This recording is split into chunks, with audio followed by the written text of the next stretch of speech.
This is called a master pattern, meaning that you don't want to write on it, draw on it, cut it apart, or destroy it in any way, shape, or form, because you are going to be able to reuse it many times over as your bodies change, which of course all of our bodies do.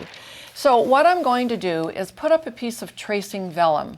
This is a very lightweight, yet extremely durable and transparent tracing medium.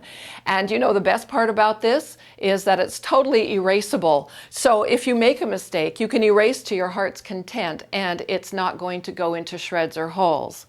We've been using this tracing vellum for, gosh, somewhat going on 34 years now.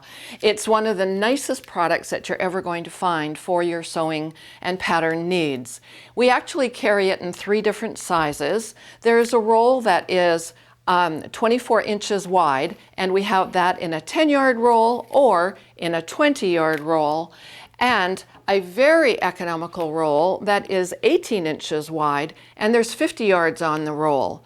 The 18-inch wide vellum is actually great for doing your smaller, narrower patterns, but when you're doing like a full sleeve pattern or a full skirt, then you're definitely going to want the 24-inch wide for that wider pattern. It's great to have one of each on hand as you're drawing off your master patterns.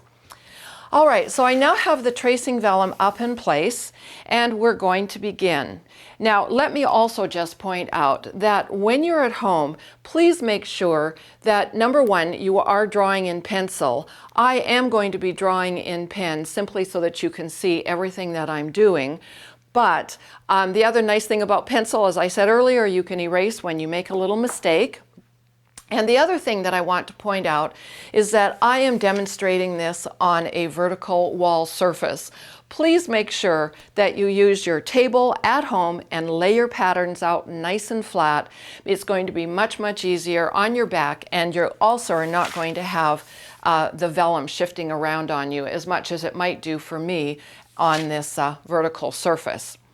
So the very first thing that we're going to do is on the bodice front, you will be utilizing your full bust measurement. Lisa's full bust measurement was 42 inches, which is 106.7 centimeters. And you will begin at center front and mark off whatever dot represents your bust measurement. And then I'm going to simply draw straight down center front.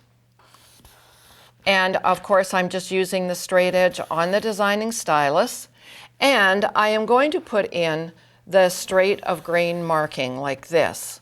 And I'm really, really careful about this straight of grain marking.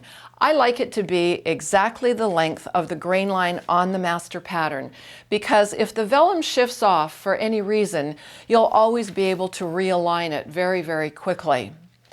And then we're going to start putting in the measurement dots at the neck point, in the shoulder point, at the middle of the armhole, and at the underarm point, and of course at the top leg of the bust grading series of dots.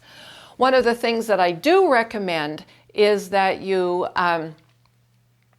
make sure you're following along in your instruction book, so that along with your instruction book and this visual demonstration, it will just all coalesce and make that much more sense to you. Okay, so the next thing that we're going to do is draw in the neck curve. Well, if your drawing of curves is anything like mine is, when it's freehand, it doesn't go very well. So again, we have for you the designing stylus, and it literally has on it all the curves of your body. And right now, what we're going to do in order to draw the neckline curve is you're going to turn the stylus over like this. So first of all, you hold it with the words facing you, and then you're going to turn it over with these big 2 curves going downward, and then this lower curvature, you will see where I have written in there, neck curve. I would like you to do that on your designing stylus as well. And then there's a basic rule to use, which is find the curve on the master pattern, like I'm doing right here, then slip the stylus out to expose your 2 dots, keeping the same orientation of the curvature, and then simply draw around, and that will put in your neckline curve. You can see that if I held the stylus like this, it would be a very shallow curvature and it would be tight up on your neckline. So always make sure, follow the curve on the master pattern, slip the stylus up, and then draw around. All right, the next thing we're going to do is personalize the shoulder line. Now, if you remember, this is a length on Lisa that I did measure because you don't want your shoulders falling off, nor do you want them too tight if you're broad-shouldered. So you're going to measure in between the dots that are given on the master pattern and then adjust accordingly. Now Lisa's 5 inches long in her shoulder. Because I'm making these dots pretty fat for this demonstration, it's a little bit difficult to tell, but if this was in pencil, you'd see a 1/4 inch of difference here because the shoulder line on the master pattern is a little bit too long for Lisa.